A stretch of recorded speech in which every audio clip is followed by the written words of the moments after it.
Hello, this is AKMS. Today we're going to do some geometry theorems. We're going to prove some geometry theorem that is very practical to the almost every geometry problems. Okay, let's get into first, it's vertical angles theorem, and the second, alternating angles theorems. Okay, let's prove the first one. Vertical angle theorem.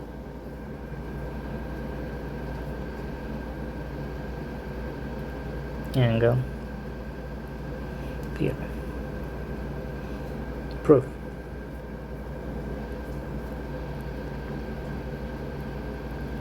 All right. First, what is it? Vertical angle theorem. Imagine we have a two intersecting line. Line 1, straight line. Okay, line 2. Okay. Let it be line 1. Okay. Let me draw a little bit in here. Okay. I'm gonna draw the line 2, something like this. All right. This is line 1. This is line 2. Okay. So when these two straight lines intersect, they create four angles. Angle 1, angle 2, angle 3, and angle 4. How these angles are related to each other, we're going to prove.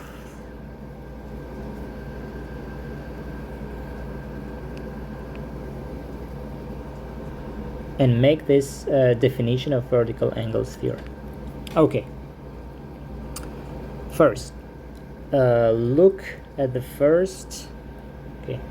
Look at the first line, straight line. We're gonna work with this line, and the part of the line 2. So, what do we see here? Okay, we see something like this, line 1. Okay, and something the part is line 2. And we see over there is line 1 and line 2 over there. What do we know? We know that straight line, by the previous video I made, it's supplementary angle. So line 1 plus line 2 is 180 degree. Okay, that's great. Now let's look at the second angle. Line 2, and this part. All right, the part of the line 1. Okay, if we're gonna look at, I'm gonna do it in here. Okay, so we have something line 2 here, and this part, line. Okay, straight line. So what do we have here? We have angle 2. Here we have angle 2 and angle 3. Angle 3. And how they are related to the straight line, it's angle supplementary again. Angle 2 plus angle 3 is equal to 180 degrees. Okay, so this is on L1. This is on L1, and this supplementary angle on L2. On line 2.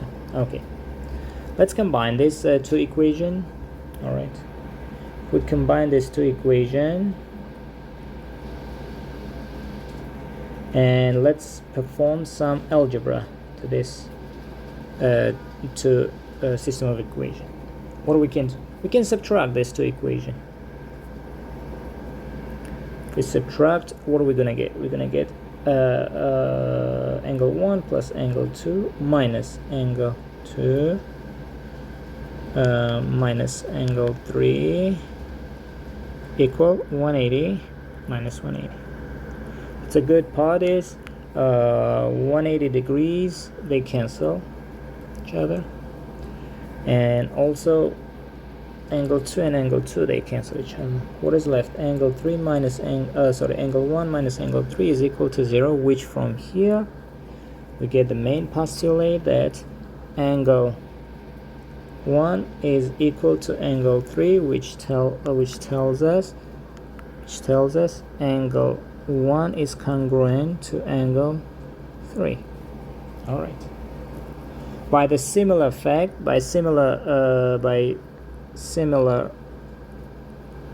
proof, we can perform and get that angle 2 is congruent to angle 4. All right. So what do we got? We got that angle 1 is congruent to angle 3. It's good. So how we see angle 1 and angle 3 as opposite. Okay. And angle 2 is congruent to angle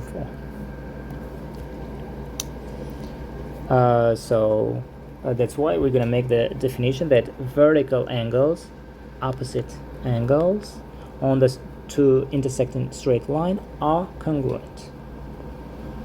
Okay, one is done. Okay, the second theorem. Alternating angles theorem. Alternating angles theorem. Okay, from the previous video we did something like this. We have two parallel lines, let it be P1, let it be P2, and we have one intersecting line, let it be any transverse intersecting line, we call it transverse. Okay, and there is P1, P2. Most important, P1 is parallel to P2. All right, that's why I said as a P parallel. Okay, P1 parallel P2. Okay, T is transverse, also intersecting line. So once T intersect P1, of course it creates 4 angle, like in here we did it. The same goes with P2. Okay, let's write down the angles. All right. All right, let it be angle 1 here, angle 2, angle 3, angle 4, angle 5, angle 6, angle 7, and angle 8. Okay, we created 8 angles. All right, so we created 8 angles. Now let's see how these angles are in which location. First, we see that these 4 angles inside these 2 lines, so we call them interior angles. 3, 4, 5, 6 are interior. Okay, all right, so these are, we're going to do interior, and we see 1 and 2 and 7 and 8 are outside, which we're going to call them exterior angles.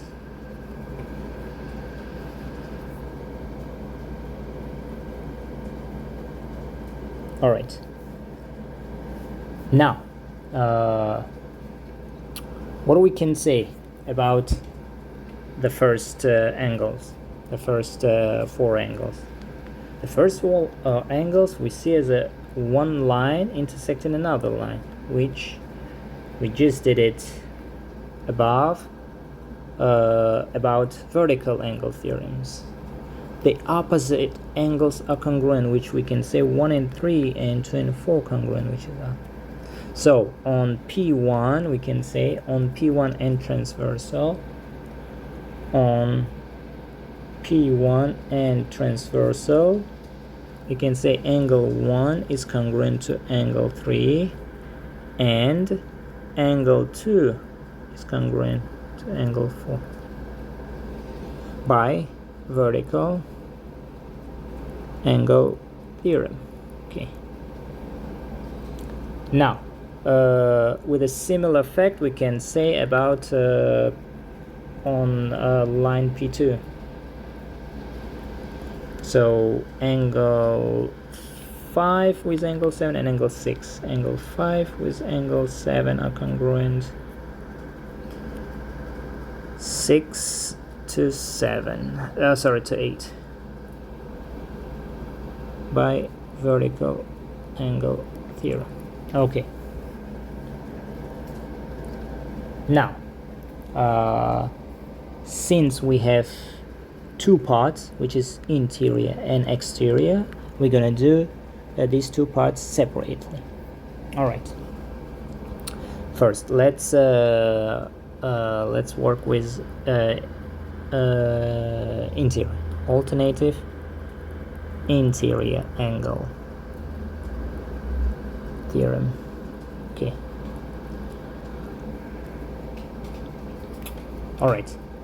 But before, let's see, from my previous video, we knew about one fact, the postulate consecutive angles. What does it say? The postulate say that 1 and 5 are congruent, 2 to 6, and so on, 4 to 8, 3 to 7.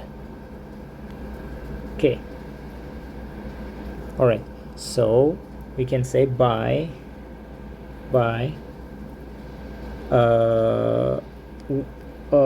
angle 1 is congruent to angle 5,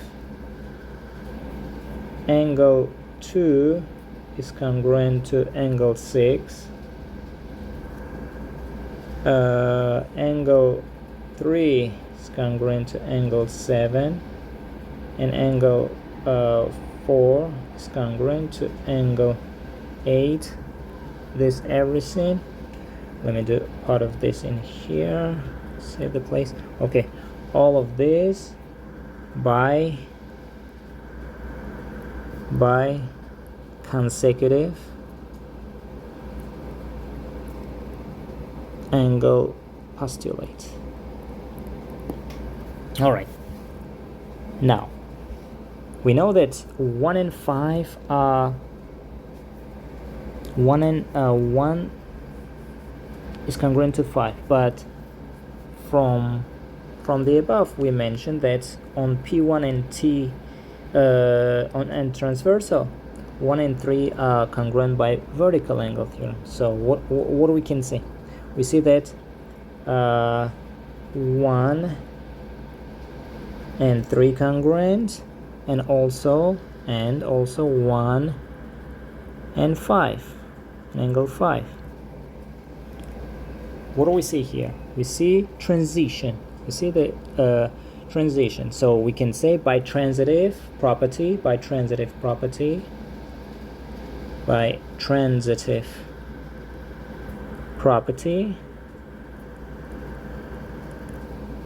if angle 3 is congruent to angle 1 and angle 1 is congruent angle 5, then automatically angle 3 is congruent to angle 5. Okay, let's see how angle 3 and 5 are related to each other. Angle 3 and 5 are related like, as we see here, like alternating, which means diagonal, in diagonal shape. So by similar fact we could do 2 and 4 we see here, 2 and 6, which we could say 4 and 6 are congruent. Okay, 4 and 6 are congruent by similar fact.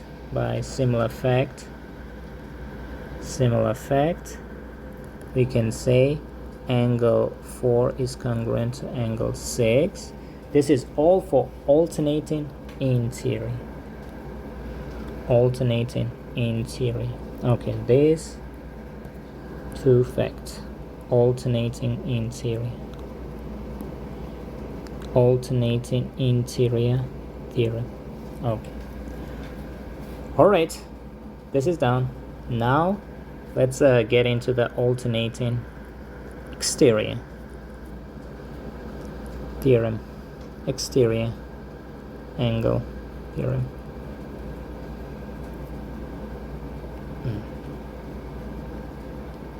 All right.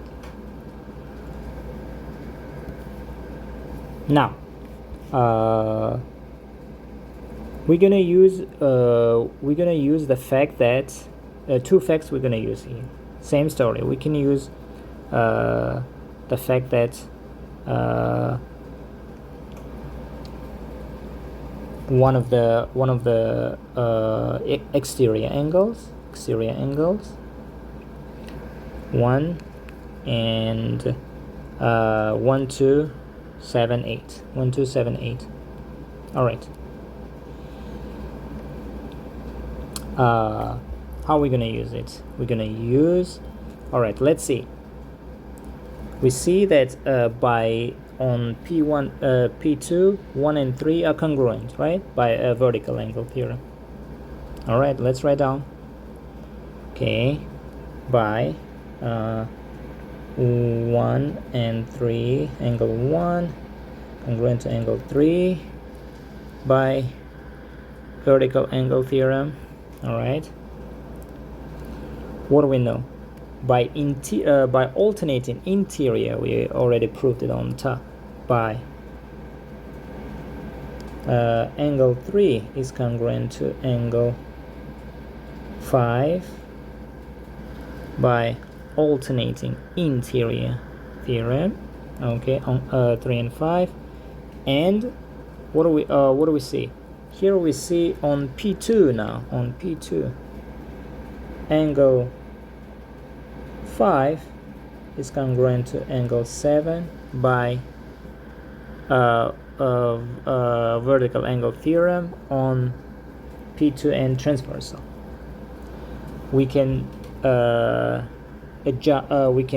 combine all these facts using transitive property twice, applying transitive property twice,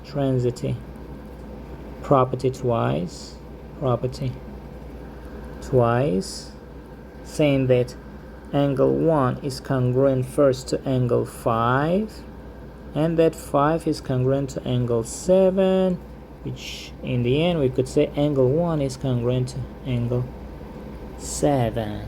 All right. Okay, what we did here, we said that this angle is congruent to angle 7, like over here, angle 7, 1 and 7. By similar fact, we could prove that 2 and 8. Okay, 2 and 8 are congruent. Okay, by similar fact. Okay, by similar fact,